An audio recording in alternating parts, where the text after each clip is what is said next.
Hey everybody, how's it going? It is Matt and it is Bloodthirsty Thursday. It is July 1st, 2021, and I am back with another review for you. I know it's been a couple of months since I've been around. I had a lot of things going down, and everything is back to normal now, which thank goodness. And I am back at you with a review for each and every one of you. That is one that I just recently watched, and I am very thankful that I got the opportunity to, because it is an extremely well-made film, a lot of fun, very trauma-esque in ways, one that I highly recommend to a lot of you. And now, before I get on to that, I wish each and every one of you are having a great morning, evening, dawn, day, or dusk, all that lovely stuff, because life is too short as is. Please do like, share, and subscribe. I love seeing each and every one of you every Monday, Wednesday, and Friday, hopefully, permitting my schedule, and of course major holidays. And then also do me a huge favor and check out the information in the description box. I give you a little bit more of a taste in there, and it helps you decide if it'll help you decide if you want to watch the movie or not, of the daily movie that I am reviewing. I give you in there your brief synopsis, your starring cast, your director, runtime of the cut I am watching, along with an MPAA rating, if there is one that exists, which most of the time, folks, let's face it, there isn't any of them that exists for most of the reviews I do. And then also one more thing, I do some trivia if I find anything worthwhile of mentioning, and then of course a link for a trailer for a scene in the movie itself. So do definitely check all that information out, so you can get a better taste. Sorry, had to get that out of the way. Now, let's move on to the film of the day. This is one that like I said, I just recently saw. This one's a 2020 masterpiece, in my opinion. Is made here in good old Iowa. I believe in Davenport, if memory serves me correct. Somewhere out there in the Quad Cities, I believe. But either way, it is a special one to me because it's made here. It means a lot. Hopefully Mr. Izzy Sutton and Chris McElyea.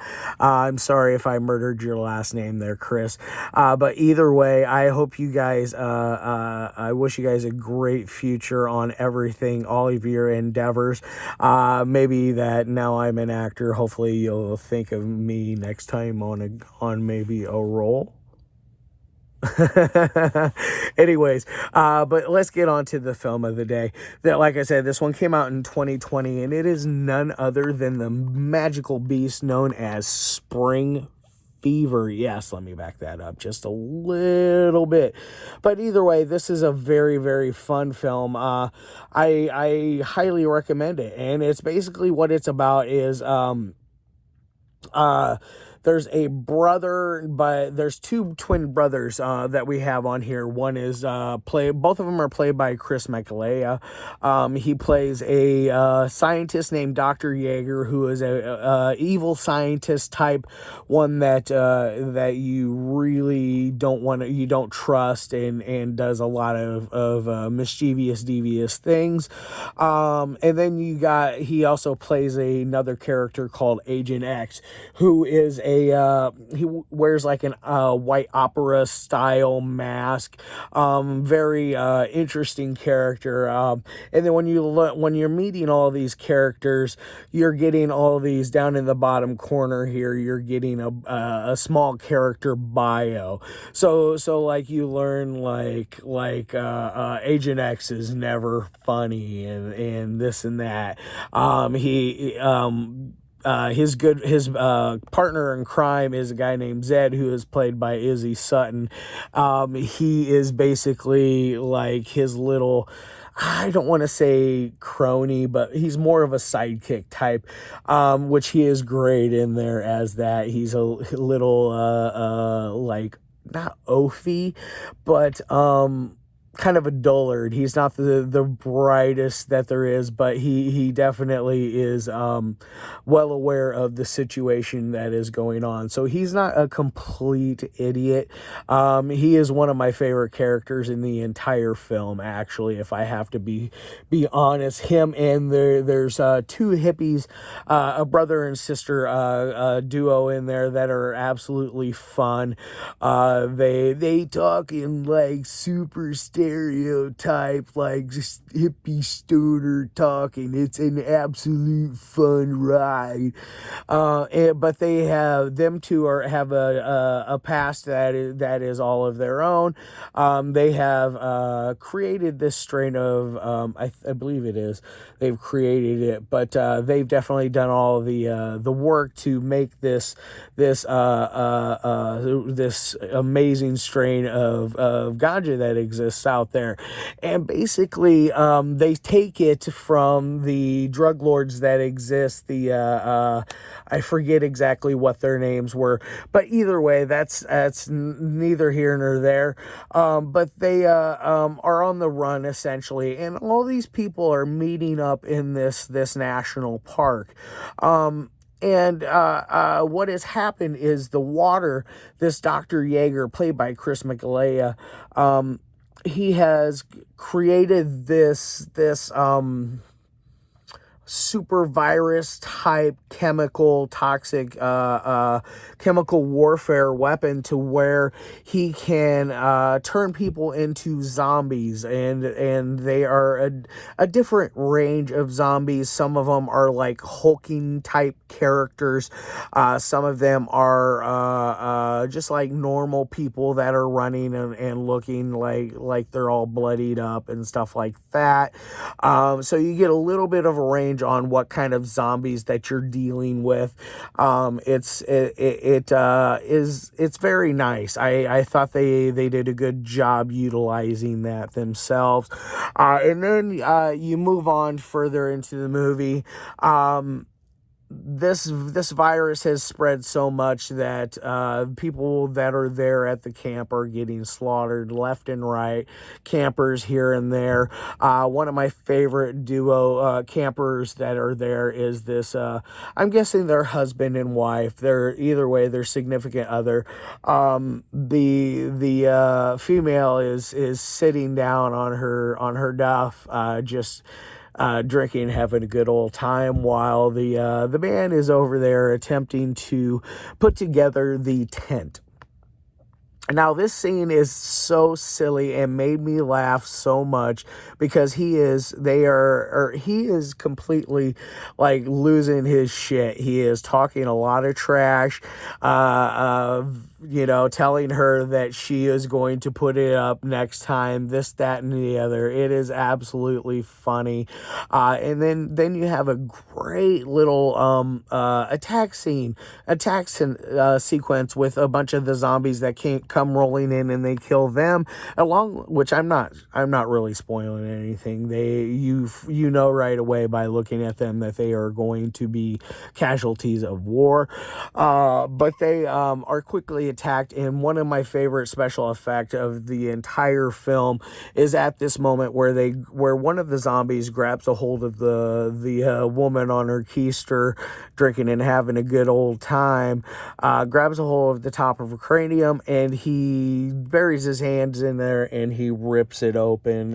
It's kind of a really cool effect. It was one of my favorite effects of the entire movie itself. One that is very memorable if you want to pick up what I'm saying here. And now, so these guys are, like I said, they're meeting other people here and there. They meet a hippie duo. The hippie duo, they're hanging out with Zed, essentially, because Agent X is in the middle of fighting a monstrous type zombie. One that is almost like a gorilla. He's a beast. He's a berserker type. He really puts he puts there's a lot of fear that this zombie creates just visually. So Agent X is constantly in battle. He does this great battle montage with what they have in there with him, and then eventually he meets another character who is a ninja assassin. All the while that the hippie duo are doing another thing, which I'll tell you here in just a moment. But Agent X and this ninja assassin have a nice little fight montage as well. It definitely made me giggle when they did the little character bio down in the corner for the ninja assassin. It said one of his favorite villains was Cobra Commander, and it made me die laughing because that our character, our ninja assassin, our would-be assassin, is essentially wearing this silver faceplate, which kind of resembles a Cobra Commander type. So it definitely made me giggle beyond all means. There's lots of jokes like that. And now, like what I said, that while this is going on, our hippie duo and our friend Zed are off doing their own thing. And what happens is they are stopping and hanging out, and they decide to partake in a little 420 action, have themselves a nice little doob. They roll in, sitting down, doing their thing, and Zed starts to hallucinate. At first I was like, oh, come on, we're going to do the stereotype. The guy that's not able to smoke is going to hallucinate, but you quickly find out that this hippie duo have laced this stuff, and that's why he's tripping. They don't really trip because they are pretty much immune to it, because they are all day everyday blazers. So there is definitely an immunity that they have created. But in this scene, it is one of the funnest parts of the entire movie. It is actually my favorite. It turns into a puppet film where all of the puppets, the three of them, the hippies and Zed, the attention to detail for these puppets are amazing. And then of course you have some zombie ones that come rolling in, and there's a nice little tussle that happens there, and our one of our characters gets bit in the foot. You find out later that the one thing that is keeping him from turning into a zombie is the fact that all the greenery that he is, all the trees that he's blazing, is slowing down the effect of it. So it gets clever in places, and I really enjoy it. Now, as far as anything goes with any kind of ratings, I'm going to say on a technical side, this thing is not what you would hold as like a technical masterpiece. Don't get me wrong, that's not why you come rolling in on this one. You watch this one for the entertainment value of it, because it is extremely entertainable, or entertainable. What the hell, Matt? It is extremely entertaining from beginning to end, especially if you like trauma, or I think that you'll really, really get a nice little kick out of this one.